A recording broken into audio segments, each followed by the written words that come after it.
Hi, I'm Daniel Lucas, and welcome to Geography 101. Geography 101 are the places that I've been through, and today I have my special guest, my avid special guest.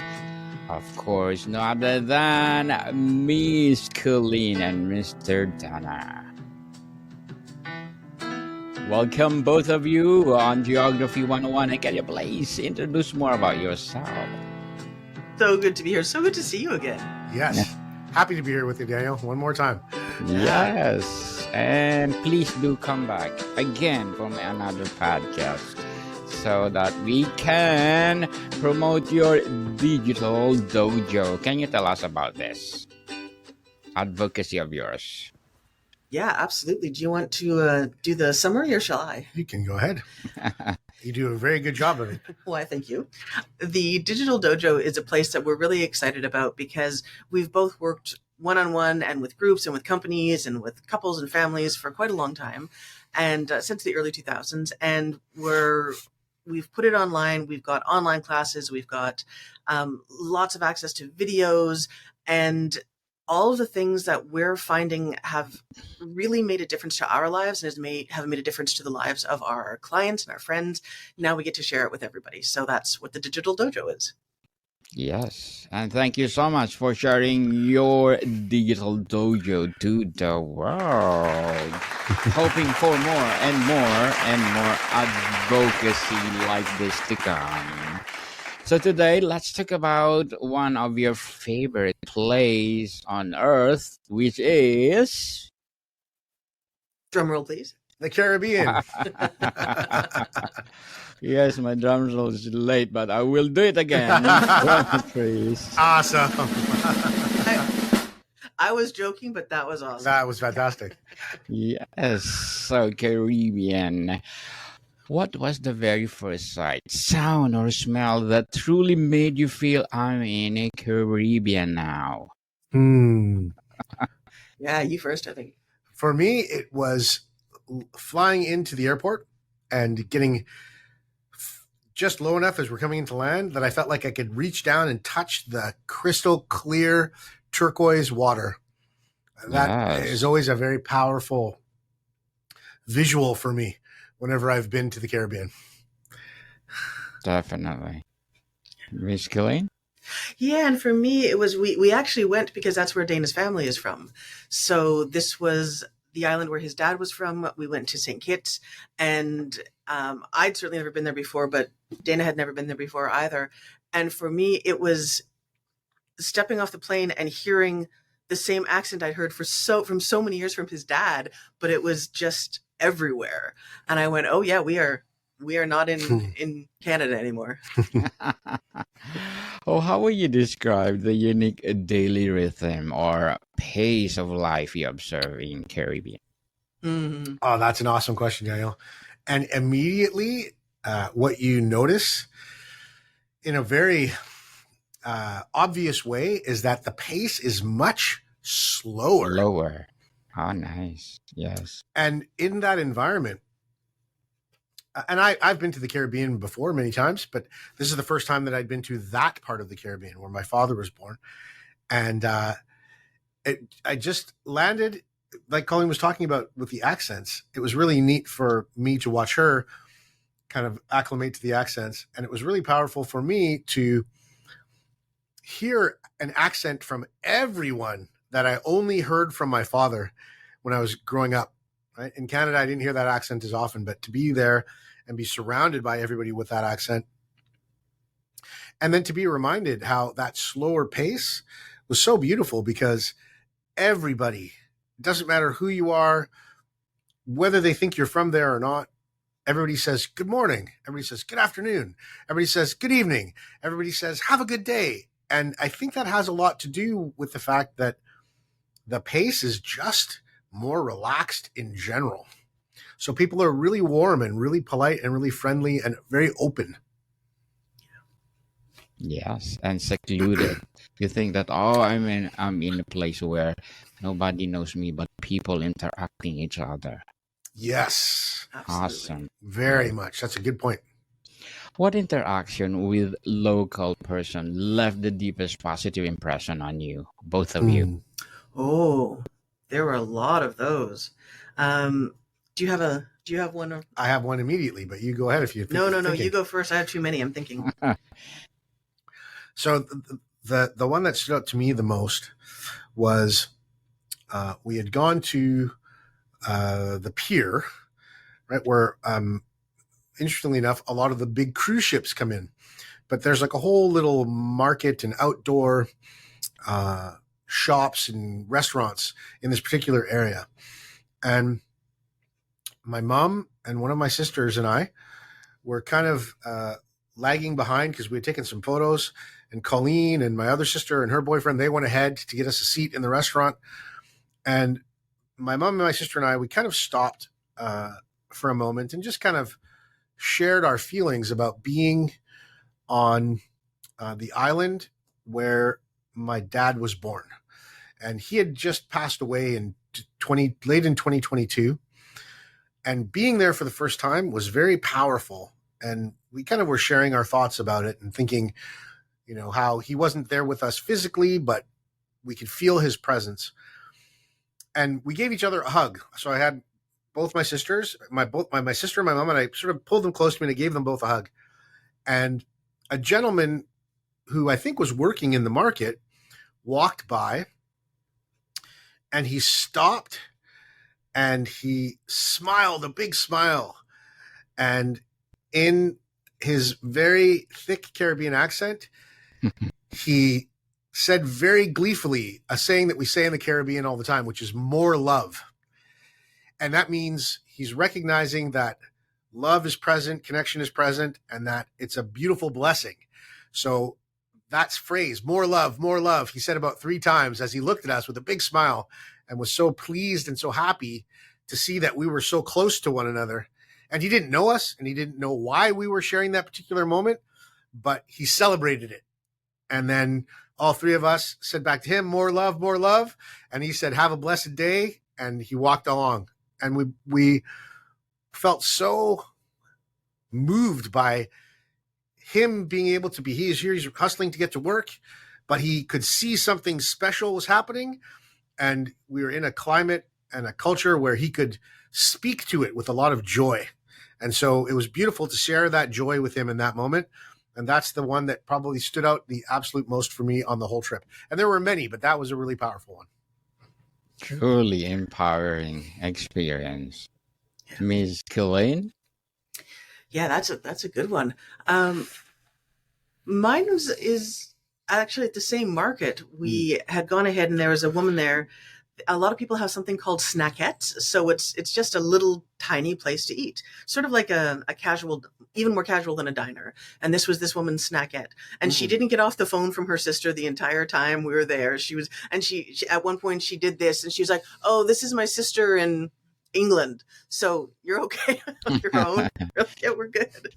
And was it sorrel or I think it was sorrel. Mobby. Mobby. It was Mobby. So there's 2 drinks, sorrel and Mobby, and they're both they take a little bit of getting used to, and they're actually I do Chinese medicine, so from a Chinese medicine point of view, it makes sense to drink them in really hot climates. They cool you down. But because they're a bit of an acquired taste, we ordered our food, and then she looked at me, obviously could tell I'm not from there, and she said, you know, do you want like Sprite? Do you want Coke? What do you want? And I said, oh, you have Mobby? Can I have Mobby? And she looked at me and she said, yeah, I make it myself. And she poured me a glass of Mobby and handed it to me and said, try it. And I took a sip and I said, I haven't had Mobby in so long. This is so good. And she looked at me and she went, okay, good. You can stay. And there was this lovely moment. We went to pay for our food and she said, you haven't eaten yet. And we said, no, but we're buying food. And she said, no. If you don't like it, you don't pay me. And she was so thrilled that I love the Mobby, and she was so thrilled that we love the food. And she was so thrilled that people were coming there and we were all just meeting as who we were as opposed to, I think sometimes tourists can have that habit of coming in and wanting it to be their way. And just the sheer delight of wonderful, we're just all here to be here. And it was it was delightful. She was delightful. Definitely delightful. And what's one surprising thing about Caribbean or its people taught you about community, Mhm. resilience, or happiness? I'm going to go with you again. Mhm. I think the thing that stood out for me and my connection to the island brings me a lot of joy to share, but also comes from a very kind of dark place. But it's very relevant to acknowledge that because the Caribbean islands, and particularly St. Kitts, were populated because of slavery and the slave trade. And they were established, those colonies were established in the 1600s. And there's a real appreciation and recognition for the history of slavery in that region. But yet, the people there, and it's so wonderful to have this be part of my heritage. They kind of remark the history of how African people got to the island with a lot of celebration, because people aren't there trying to deny that that's part of the history. They're not there trying to blame anyone or be upset about the history. What is most profound and how it stands out is that history is used as a reference point for celebration.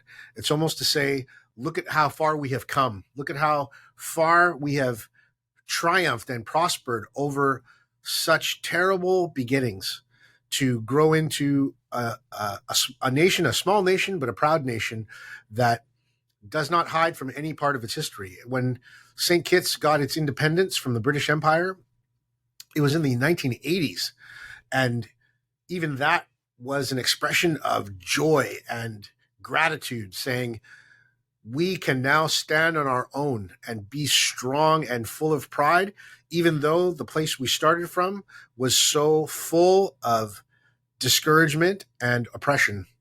So I think that that's what every time I visit the Caribbean, and especially this time, because it was the first time I had been to the place where my father was born, I walk away feeling very, very proud of the heritage that I come from and the people that I share it with today. Very well said. Mm. Mr. Dana, very Thank well you, Niall. said. How about Miss Colleen?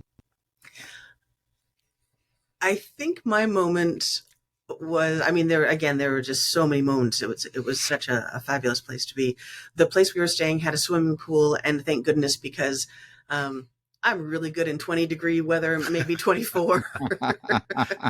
30, 31, 32 was getting a little iffy for me. So being able to just dive underwater and stay there for a while was great. And the second day we were there, the gentleman came by to clean the pool, and unfortunately there was a tarantula that had gotten into the pool and had drowned overnight. And so he came and said, yeah, I'm here to clean the pool, anything that I need to know. And I said, oh, yeah, I feel really terrible, but there's a tarantula in the pool. And he looked so shocked. And he said, there's a what? I said, there's a tarantula in the pool and it drowned. He goes, you're kidding. How did it get there? And I was like, I don't know. We weren't here. And he said, what is it doing in the pool? And I said, I don't know. I guess it was, walking and fell. I'm not sure how this goes. And I said, where are they normally? And he pointed up, and I said, I'm sorry, what? And he said, oh yeah. And he pointed at the trees and at the roof. I said, you have tarantulas in the trees and on the roof? And he said, yeah. And I said, how many? He goes, oh, so many. And I'm like, I'm not staying here then. I'm really sorry.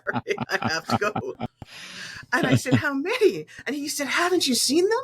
Like, especially at night, they all come out. And I'm like, how many? And he walks over the pool and he goes, what's that? I said, that's the tarantula. He goes, it's just a big spider. And I said, yes, that's what I was talking about.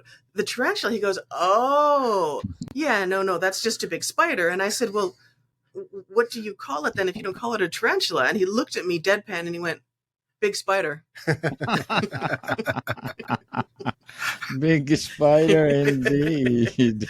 And it was just this very casual, like, don't make a big deal of it. Spider's a spider. And he thought I was talking about a bird. That's why he kept talking about the trees.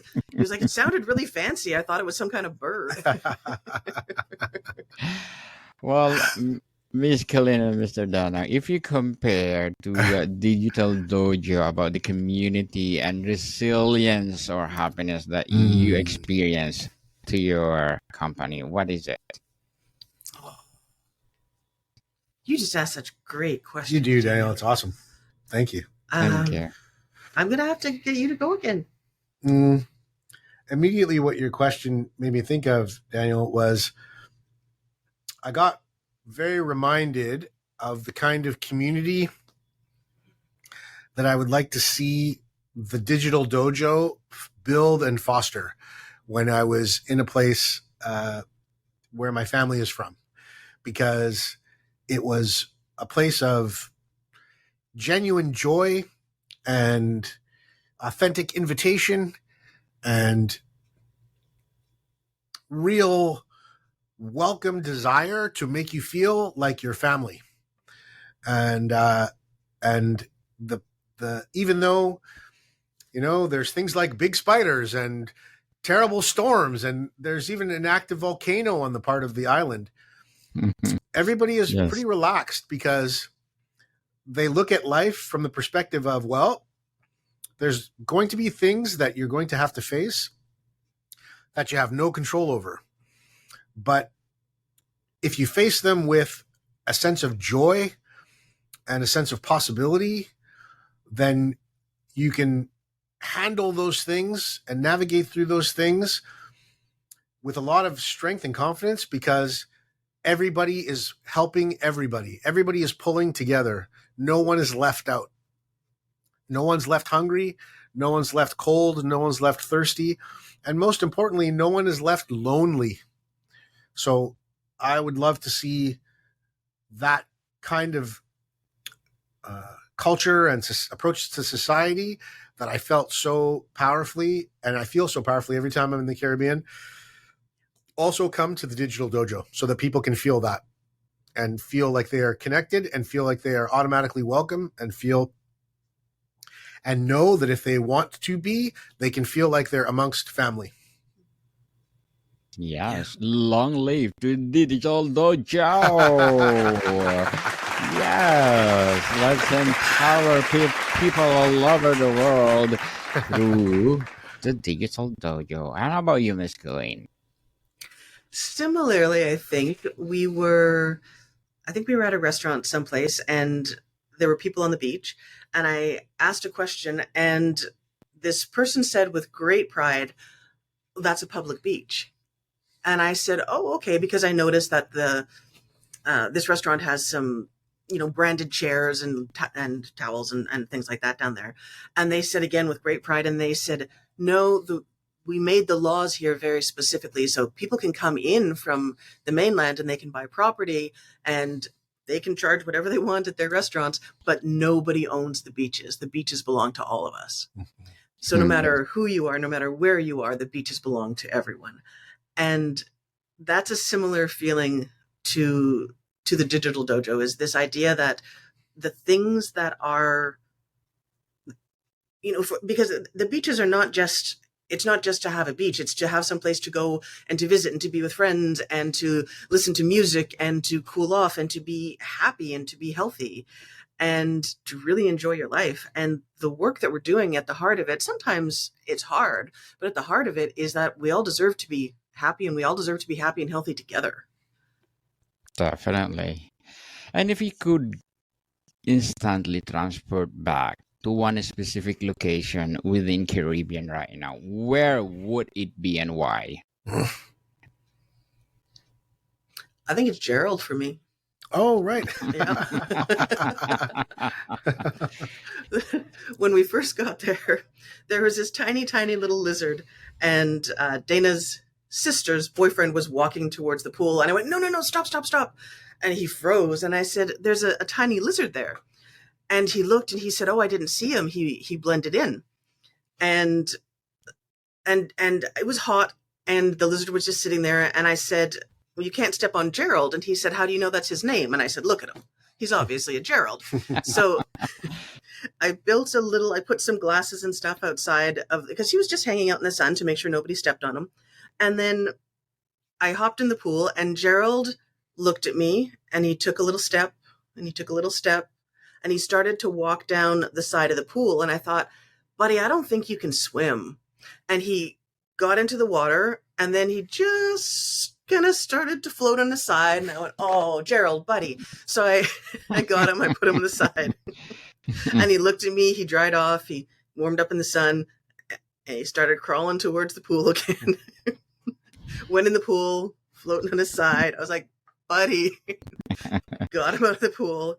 And it was this lovely moment because I think Gerald and I are still good friends wherever he is. I think fondly of him. But it was this lovely moment of connection, which is, I think, one of the things that we all love, but also this moment of just sheer perseverance. He's like, I'm going to try it until I make it. Yes. Try until you succeed. Yep. Definitely. So what's the single most important piece of advice you'd give someone planning their first trip to Caribbean? Mine's bring sunscreen. Yours is probably much wiser than that. Be prepared to drink lots of fluids, lots of water, and if you can, lots of electrolytes like a Gatorade or a Powerade or something like that, because the heat is very, very intense, and you can not realize how much it's affecting you until you are deeply affected by it when you're just out and enjoying things, because there's so much to do. There's so many things to see. There's incredible opportunities to interact with other people visiting, with local people, and the landscape is absolutely breathtaking. So it can be easy to forget how much you need to make sure you're hydrated on a regular basis. Plus, when you're out and about, you cannot find coffee. There's no just a corner coffee shop. It's really hard to find coffee. There was one stand that said they sold smoothies, but they were shut down for the season. So you can't get anything like that. But you turn a corner, you go to a gas station, they're selling rum punch. So many people, especially tourists, walk around the corner and they go, rum punch, great. And they're very thirsty. And they just get, again, more and more dehydrated. Well, thank you for the tips. Did you experience any funny or meaningful cultural misunderstandings? Other than the tarantula? Yes, and the tarantula. Oh. That's for you. You know, I didn't actually, which is, I think, connected to, you know, I've grown up in Canada most of my life, and in the west coast of Canada, where there actually is a fairly significant population of Afro-Caribbean people in Vancouver, but we're very spread out. So I'm very used to being one of very few, if not the only, Black person in a crowd. So this is a cultural thing, but it wasn't awkward. It was wonderful.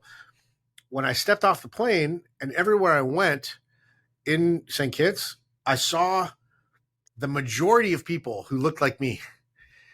And that was pretty wonderful and pretty neat. And people who sounded like inside of my home growing up. And what was also wonderful too was that I saw many people who didn't look like me, who were still being embraced and welcomed by each other, which was fantastic. So it was nice to feel both of those kinds of dynamics going on to a place where my heart belongs because my family is from there. Certainly. And what was the most significant challenge you faced while traveling in Caribbean, and how did you navigate it?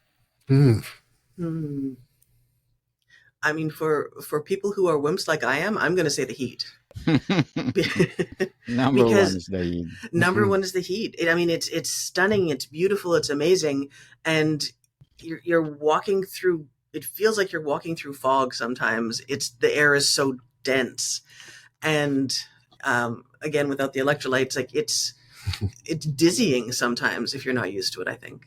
Mm-hmm. How about Yes.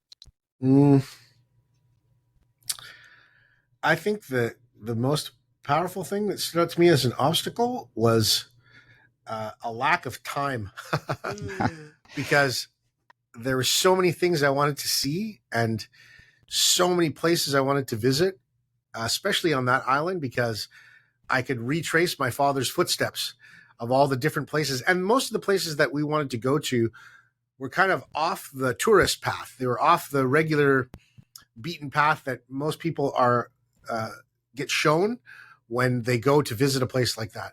I wanted to see everything. I wanted to see all the corner stores that my father bought, a bag of candy for a nickel when he was a kid, maybe a penny even. And we just didn't have enough time. So that was probably, there was so much to see and so much to do that we had to be very selective as to where we put our energy and time. And even with that, we still only saw maybe 1/5 of all the things I wanted to see and do. Mm. Okay, before we wrap up our discussion for today, Ms. Colleen and Mr. Dana, please do grab a copy of one of my Spring Flowers, People's Spring Flowers, my photography book, which is, well, beautifully come from British Columbia. I compiled it as a Spring Flowers volumes by volumes until I got 147 volumes. So Wow. please grab a copy. That's They're one of a kind. Gorgeous. They are gorgeous flowers from Vancouver, British Columbia. It's awesome. So available where books are sold.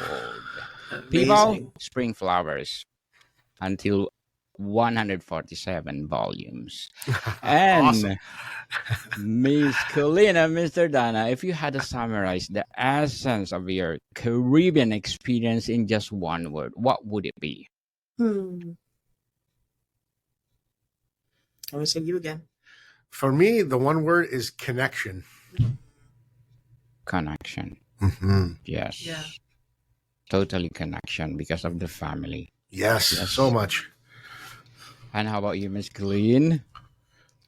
I'm actually oddly going to say cool, because but that was the whole feel of everything. Everyone was cool. Everything was cool.